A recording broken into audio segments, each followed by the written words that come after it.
श्रीमद् भागवत गीता ही केवल एकमात्र ऐसा ग्रंथ है जो मनुष्य को जीने का मार्ग बताता है, जो धर्म, अर्थ और ज्ञान की सत्यता का बोध कराता है। मनुष्य को जीवन जीने का एक उचित मार्ग प्रशस्त कराता है। श्रीमद् भागवत गीता की कुछ पंक्तियों को आप लोगों के सम्मुख प्रस्तुत किया गया है।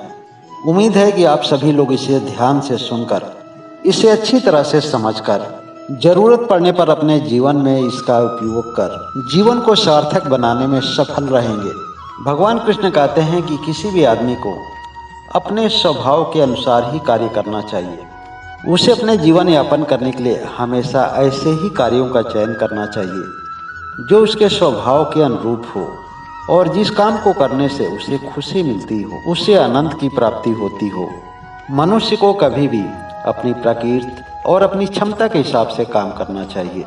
अस्तित्व के जरूरत के हिसाब से किया गया आदमी का कोई भी कार्य उसे जीवन में सुख प्रदान करता है। मनुष्य का एक अच्छा कर्म यही है कि वर्तमान में उसके पास जो भी कार्य है, कार्य छोटा हो या कार्य बड़ा हो, उस कार्य की सफलता ही उसकी जीवन की सबसे बड़ी सफलता है। भगवान कृष्ण कहते हैं कि शिक्षा और ज्ञान केवल उसी को मिल पाता है जिसके अंदर जिज्ञासा हो।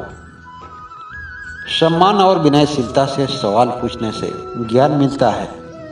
एक ज्ञानी आदमी ज्ञान तभी दे पाता है जब आप अपने ज्ञान के संबंध में उससे सवाल पूछते हैं। ज्ञानी आदमी तो केवल आपकी जिज्ञासा पर रखता है।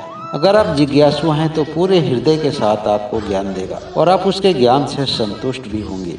अगर आप पहले से ही कुछ ज्ञान किसी शास्त्रों से अर्जित कर लिया है, किन्हीं किताबों से अर्जित कर लिया है या फिर किसी गुरु से प्राप्त कर लिया हो, तो वह आपके लिए सही मायने में ज्ञान तभी सिद्ध होगा जब वह ज्ञान आपके अनुभव में आएगा।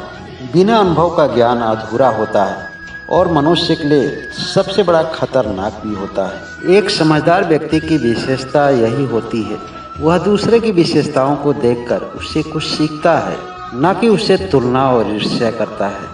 हमारे जीवन का स्वरूप बदलता है मगर आत्मा तो वही रहती है। एक जीवन का अंत ही एक नए जीवन का प्रारंभ भी होता है। एक सम्मानित व्यक्ति के लिए अपमान मृत्यु से भी अधिक बदतर होती है।